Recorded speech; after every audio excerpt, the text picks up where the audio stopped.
Hello everyone, welcome to Tuesday Tea with Elsa. My tea is over at the horse trailer, so I'll get it in a moment, but I thought we'd start out here with Atlas and I. We've just spent the morning doing our walking routine, and so he's in a very good frame of mind. And I wanted to talk a little bit today about preparation for things. Huh, Atlas? All about being prepared. Yeah. So we're going to head over to the horse trailer, and we're going to use the horse trailer as a subject here to talk about. And Atlas is going to show us something. We're not really sure what it is yet, but I'm sure he will have something to show us. Ready, Atlas? All right, let's go. So as you can see, Atlas has a pretty good follow now. We spend a lot of time every day where I follow him. And that sets us up, that prepares us for when I ask him to follow me. It's all very normal. Open the gate, we've been out in the woods. Ready, bud? And so he's gonna follow my hand. And we're gonna head into the trailer. Now, trailer training is something that I do very gradually. I keep it as low pressure as possible, and I keep as much choice in it as possible. But it's a confined space. It's not easy for horses, particularly horses who've come from a history of trauma, as Atlas has. So what I'm gonna do is I'm going to open the door here, but I'm going to hold it a little bit shut. This is going to prepare Atlas for when I close the door behind him, which he's not ready for yet. So you can see Atlas is here. He's never done this with me holding the camera out before, so we're going to see how he feels. This is the interior of the trailer. Atlas is here. And I'm going to just hold this door for a while, and we're going to see how he feels about it. There is alfalfa in there, but he has food other places. He doesn't have to go in there to eat. He's not starving. And as I talk about it, he's going to consider his options. He would like to go in the trailer, but he's not sure about the door being partway closed like this. If I were to open it up all the way, it would be easy for him. But with it partway closed, he really has to think about it. Now, this is something that I think is important because when we do things a little bit at a time, horses get to exercise their brain. They get to exercise their caution. They get to exercise their bravery. And what you're going to see is Atlas is going to come check on me. Is it okay? And then he's going to look in the trailer. And he's going to get in, but he might get out again. And that's okay. He can get in and out as often as he needs to. It feels a little bit tight with the door halfway closed there. I'm not in a hurry. I've got all the time in the world. I'm just talking to you guys. And you can see he's thinking about it. The best food is in there. He's not hungry. He could go eat somewhere else. So there he's halfway in, but he might come back out again. Yeah. And that is why we're doing all this preparation. He can go in and out of that trailer as many times as he needs to. Now, as I said, if I open the door all the way, it's easy. We've been practicing that for a long time. But with the door partway closed, he's not sure it's safe. And that's what it looks like when he's not sure. It's okay. And I'm holding the camera and I'm talking, and yeah, you just go in when you're ready. So this is the kind of thing I do. Good deep breath. Hi. Hi. In preparation for trailering. You see, I'd like to take Atlas to the big pastures. We've been working on fencing for the last couple of months. And our fencing is getting bigger and stronger, ready for stallions to go back out in the big pastures. But it's a mile away from here, and I can't walk Atlas there. We don't have any skills with the halter or lead rope yet. So the only way to get there is in the horse trailer. And he's not sure if he's ready to have the door closed behind him. If he can't even get in when the door is at a halfway place, then he's not ready for me to shut the door behind him. He didn't really like it when I put the camera up high like that. But the fact is he's still here and he's still considering it. See the ears move, flick, flick. Those movement of the ears tell us that he's changing focus and he's thinking about it and he's processing it. And what's important to me is I have no attachment to him going in the trailer. He can or not, his choice. What I'm interested in is that he's licking and chewing and flicking his ears and thinking about it and processing it. And he may or may not get in the trailer. Yeah. You're doing great, buddy. Yes, you are.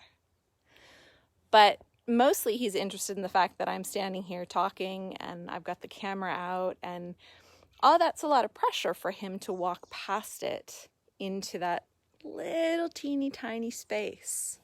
Now, there's good food in the front, and he knows it's there, but he's not particularly hungry. It's a very low impact motivator. And that's the way I like to train. I like my motivators to be very low value so that horses really get to choose what they're ready for. Now, you can see he's reaching towards his nose towards me. And what he's doing is he's asking me to open the door a little bit more. And that was such a nice ask. I'm going to go ahead and say, yeah, sure. I can open the door a little bit more. Because I want him to know I'm listening. I'm paying attention. I'm listening. And now he gets to think about it. Is that comfortable for him? Does he get to feel okay about going in the trailer now? Is that doorway wide enough?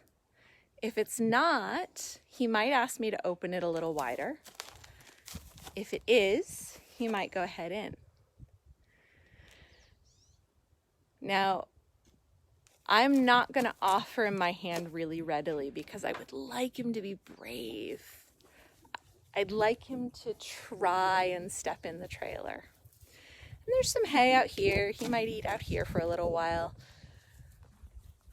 Again, there's no hurry. It's about the thinking that goes into it. It's about the processing that goes into it. It's about him deciding that he's okay. And I've just found that taking the time it takes develops a relationship that I like a lot better. You can train horses to just do what they're told. I know a lot of horses who are very happy being told what to do and not thinking for themselves. But that's not the kind of horse I want. I want the horse that thinks through things. I want the partner that weighs the pros and the cons and makes the best decision for him. So for Atlas right now, he feels like his best decision is eating the hay that's outside the trailer. And there is nothing wrong with that. At some point, he will decide to walk in the trailer or not. He might come over here and ask me to open the door a little bit more, and I'm going to listen. You know, when he reaches out and he wants that nose touch, some of the time I am going to go ahead and offer him my hand and say, yeah, I can do that for you. So here he is. He's going to come over again. Would you like the door open a little bit more? And it's a really nice, gentle ask. So I'm going to go ahead and make his life a little bit easier. Okay? The door is just a little bit wider. And what that does is it really shows him that I'm listening. And if I'm listening, I'm more trustworthy. And then he can be a little braver stepping in. Now, once he starts to eat the really good hay, I'm going to go ahead and open the door all the way. And this is what lets him know that it's worth being brave. I want him to feel like it's worth his effort. So I'm going to go ahead and latch the trailer door open, and then he can just go ahead and spend some time in the horse trailer eating his favorite food. And I'm gonna sit down and drink some tea and talk to you guys. So this idea of preparation, one of the things I get asked is, how do you use freedom-based training in difficult situations? And I always say you can only use as much training as you have prepared at easy times. Okay, so when things get really difficult, you can only use the tools you have already built. So Atlas and I are putting a lot of time and preparation into building his bravery around the horse trailer before I close the door on him and we travel somewhere else. I don't know if we'll get to a place where he is fully comfortable in the trailer before we move him, which means that I'm going to do a little bit of damage emotionally and then we'll have to rebuild. But not everything has to be perfect. It just has to be good enough. So one of the things that comes up is my trip across Costa Rica and the fact that I had halters and lead ropes on the horses, and we did use some dominance, but we also used a lot of the theories from freedom-based training. And that's a tricky subject about how you do that, how you apply those theories in a situation that is more dominant, more intense. So Laurent says, did you find it easier with a bridge, slope, or without? I actually find that different horses prefer different options. I have a trailer with no slope because you can close the door faster. And when you adopt Mustangs and they're wild, you are not allowed to have a slope or a ramp because you need to be able to chase them in the trailer and then close the door really quickly and then get them home. So my particular trailer has no ramp. For horses that are learning to go in and out of the trailer, it really doesn't matter if you're willing to take it the slow way. And obviously you're not going to close the door really quickly on them if you're going to do it the slow way. But if you ever have wild horses that you need to get somewhere before they're ready, you want a door that you can close very quickly. Thank you, Sabina. Atlas is doing really well.